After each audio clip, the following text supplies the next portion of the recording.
Hello hombres, this is your boy L.A.zy coming at you, and guess what? Today is the Undertale anniversary. It's been 2 years since the game has been released.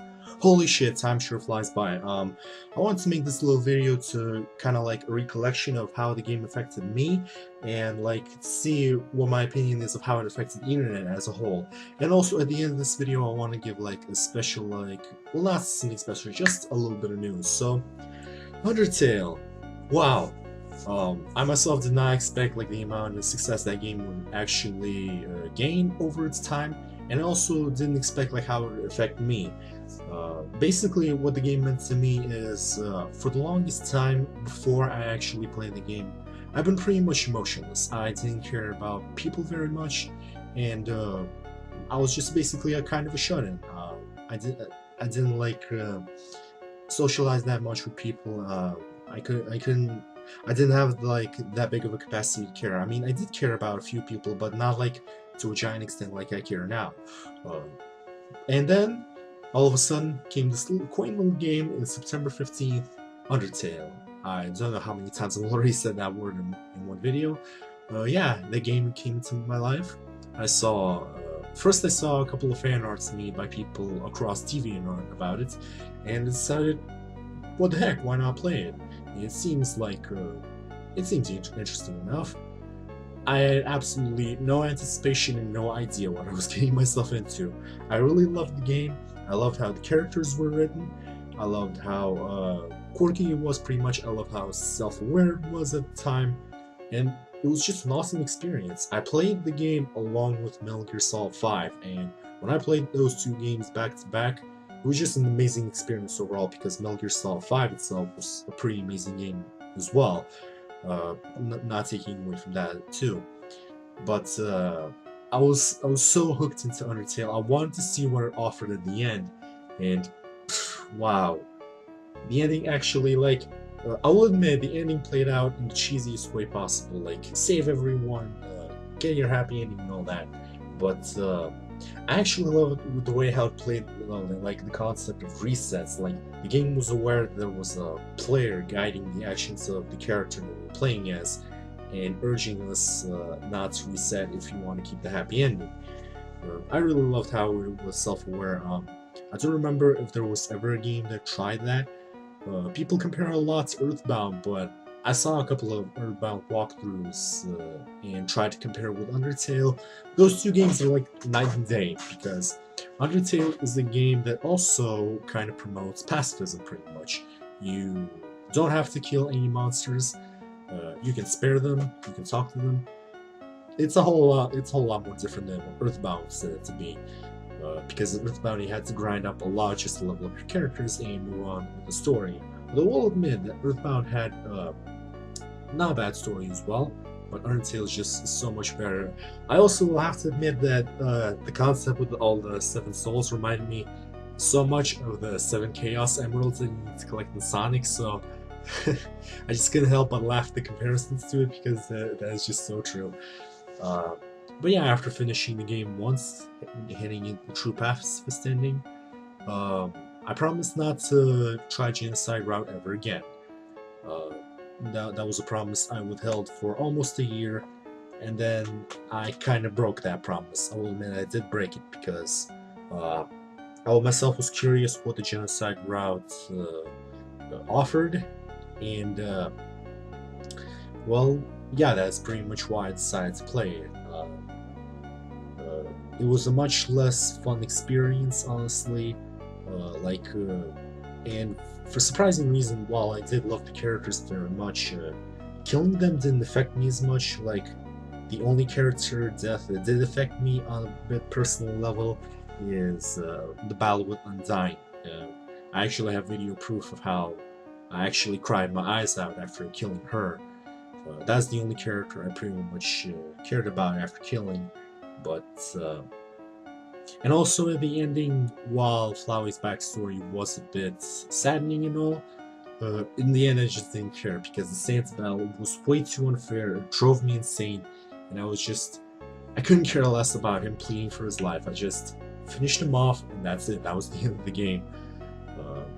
But yeah, pretty much trying that route out of curiosity wasn't the only thing that I wanted to do. I also wanted to use that as a kind of outlet because as the year went by after finishing the game, I'm kind of I've been kind of unhappy with my own life because, well, to be honest, I'm kind of unhappy about most things, but it's just that the fact that I gave them a happy ending and I could not relate to that happiness at all. I could not relate to it. I hated that, and basically, me starting the genocide route was a way to like give myself an outlet for all that negativity, for some bit of that hatred that I had towards giving them the ending. It was at the beginning of this year that I finished the genocide ending. Uh, Took a couple of efforts, but hey, I did pull off nonetheless. I still remember when I started though. I started, I think, at the middle, like not in the middle, at the start of December, and finished it almost in January because the final battle just took way too much time out of me. And yeah, that's pretty much it. I did feel, while the genocide route was once very sad to do, it actually felt genuinely satisfying. I don't know what is it. Maybe it's just me, but like I said, I used it as an outlet because I could not relate to the happiness they had in that ending. Because I'm mostly unhappy with my life, so might as well take it out on something. I guess that is a pretty like shallow and evil thing to say, but it is what I feel. And yeah, it's I think it's several months now since I passed the genocide route, and pretty much I pretty much still feel the same. I I also, after finishing the route, I decided to like make a promise to never give them the happy ending again, like for as long as I play the game, because now that I think about that ending, my heart kind of clenches because again, they have so much happiness that I just can't have in my life, and I cannot relate to that. And so many selfish thoughts like go into my head, but yeah, that's what you could say. I also think that Undertale's success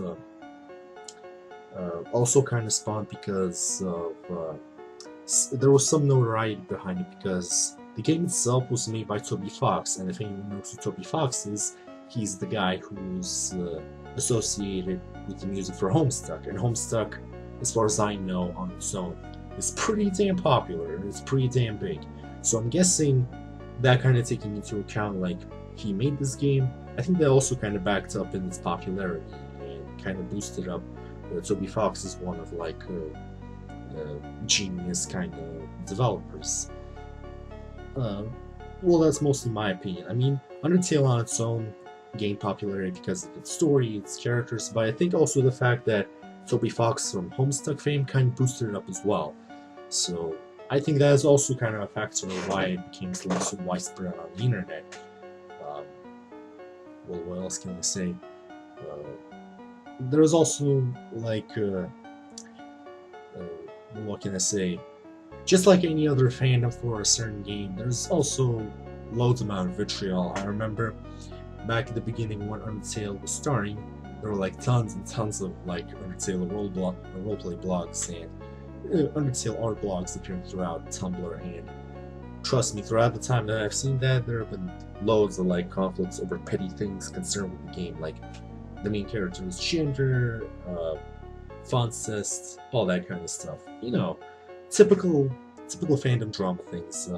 That happens almost in every fandom, and uh, what else was I about to say? I always hate that when I go on a tangent, I kind of lose myself in the middle of my thoughts, and I end up like coming up with nothing. Kind of hate to do that. Um, oh, also completely forgot to tell you what kind of background game you guys watching. This is actually one of my favorite childhood games, Front Mission 3. Uh, back in my home country, since my family wasn't that big on money, we couldn't afford high tier games or like high end consoles, like the most latest consoles such as the PlayStation 3 or the PlayStation 4. I only had my PlayStation 1 and 2, and I had some games that were a tremendous impact on my childhood, like fun-wise and story-wise. I loved Front Mission for the fact that not only the gameplay itself is kind of like addicting, but I also loved for the story. Like, when many people see it, they won't think much of the story, but I absolutely loved it. The twists and turns it had offered, it was something else. Like, if I have to put it on my list of favorite games of all time, it would definitely be a number one because it's one of the oldest games I had. It's one of the most favorite games I used to have, and it still holds huge favor in my heart. I think many years will pass and it'll still be considered one of my favorites. Honestly, uh, I remember when I first saw this game, my dad was actually playing it, and I didn't kind of show any interest into it. I was like, yeah, a strategy game. Why would you play that? But when I started playing it myself, I was hooked. I was hooked very much onto the game. I remember passing it like, how many times did I pass it that one time? Uh, well, there's no way you can pass the game in one day because it's a very long game. I mean, the average playtime for this game is actually 150 hours because it holds two very extensive campaigns. And there's no way you can actually finish them in a day unless you live stream it. But then live streaming is a very long ass time, honestly. Sorry, got something caught in my throat. But yeah, the game is very, very fun. I used to replay it almost a second after I would finish one of the two main campaigns. There were actually two main campaigns for it. One of them was a bit easier and one of them was a bit harder because there was some like proper story altercations that resulted in much more difficult battles, and I would very much like being, you know, uh, I was very bad at it. That's what I'm gonna say. I remember like the first time when we discovered the harder route with my dad, we were actually astonished because it offered a completely different perspective of the storyline. And that is just one of the many elements that made me love this game very much. Uh, like I said, if I would put it on a tier list, I would put From Mission 3 on a top tier, and like Undertale, a very close second to it. Like that's how I would put it.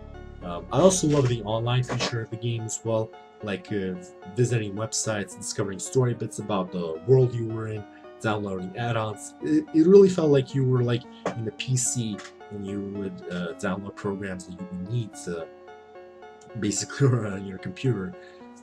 Also love the lore like behind the world. The world, the year that the game was set in was 2100, like 21st century basically.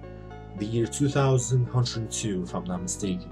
There were conflicts across the world. Mechas were being used, or Panzers is basically the game would call them, and the website itself, like the online version, online portion of the, well, let's just say online portion of the game, like not online multiplayer, but just the online add-on of the game. It would flesh out more of the story bits and what the world was like in the game as well, and that also kind of attributed to the interest of the game. The amount of skills that you could get, but the only thing I didn't like is skills were gathered from specific robots, basically. Like one heavy robot can give you that skill, or another robot can give you a different skill. And there was still one robot that I couldn't unlock, and when I saw the unlockable Vonser in YouTube, holy shit, do I ever regret not trying to unlock it because that guy was amazing. He had an unlockable laser weapon, and he had one of the most destructive skills I've ever seen for a Vonser, destroying units almost instantly and all that. Uh, but yeah, this game basically, when I compare, well, this game is basically a turn-based tactical RPG. When I compare it to this game, like they're two, like I said, two complete games, but story-wise, both of them are very gripping because while there are nothing similar theme-wise or story-wise, uh, well, what can I say? It's just I love From Mission 3 for its addicting gameplay and Undertale for the story and characters. But like I said, when they both clash together, both are completely day and night games, and From Mission just holds close to my heart because, like I said, it's a childhood game of mine, and I think it will never go away from my like complete top tier list. Uh, But nonetheless, like I said, Undertale is a close second, and it will stay that way for as long as I live. What else can I say? Oh, the tiny bit of news that I want to say. The Nier Automata walkthrough, I recently found out that you can actually get almost 27 endings based on the story, and unfortunately I don't have the patience to get all of them. Hell, I don't have the patience to get the second ending that I was vying to, so unfortunately I'm gonna finish that Let's Play on part 15, and that'll be it for this video. There'll be no more Nier Automata videos, and I'll be starting up a new Let's Play next week, so I think that's pretty much everything I want to say. So yeah, it's the second year of Undertale. I can't believe that it's the second year already. Time flies by real quickly. That is almost scary. I mean, while you make an 180-degree turn, and you're already like almost an old man by that time while you make that turn. So yeah, here's 2 years of Undertale, and it's gonna keep going strong. Unless the fandom like completely moves everything from the outside, or maybe another game will swoop in and like blow Undertale out of the water in terms of story and like characters maybe. But I'm guessing that will happen someday. We just have to be patient. Or maybe like a big maybe, or maybe when pigs fly, maybe a sequel will pop out for it. An official sequel by Toby Fox, not like the fan games and such. That would be something, wouldn't it? Even if it did ever come out, I would play it. I would definitely play it. Even though I don't know what exactly would come off in the sequel. I mean, if a sequel ever comes out. Basically, Undertale was a game that was made to everybody to interpret it in a completely different way. And those interpretations resulted into a lot of fanworks across online. Fanworks that I've been growing fond of, and just in general, really awesome stories. Like there was this animation called Glitch on YouTube. I haven't watched it yet, but I'm planning to watch. And people actually praise it a lot because it's actually a really good like post-meme game interpretation of the game, and like it is the closest thing that will come to like a video game anime basically. Basically, some characters over there don't connect in any way to the main plot, or maybe there are some connections I'll need to watch and understand, but yeah, that's just one of the many awesome fan works regarding the game. Also, there are plenty of fan comics of the game as well. Some centered around specific couples, some centered around specific storylines or timelines. That is just awesome. Like I said, the game was specifically set like for different interpretations, and the artists around the internet or fanfic writers just rolled with those interpretations, like with their own interpretations, posted them online, and just everyone started enjoying them. Like I said, I want to read a lot of comics regarding Undertale, but I'm still trying to like let go of certain characters because when a character is really like well written, I get really attached to them, and when I see sad stuff or angsty stuff regarding them, I get really sad, even though I shouldn't be. Until that feeling subsides at least a little bit, maybe I will start like reading upon those comics, or maybe read some fanfics to like pass my time. So yeah, that's pretty much all I want to say. Happy second birthday, Undertale. Hopefully you'll go strong. Toby Fox, thank you again so much for such an awesome game. It is a game in the longest while that made me feel, and I thank you so very much for it. And that is it for this vlog. I will see you all guys next time. Bye bye!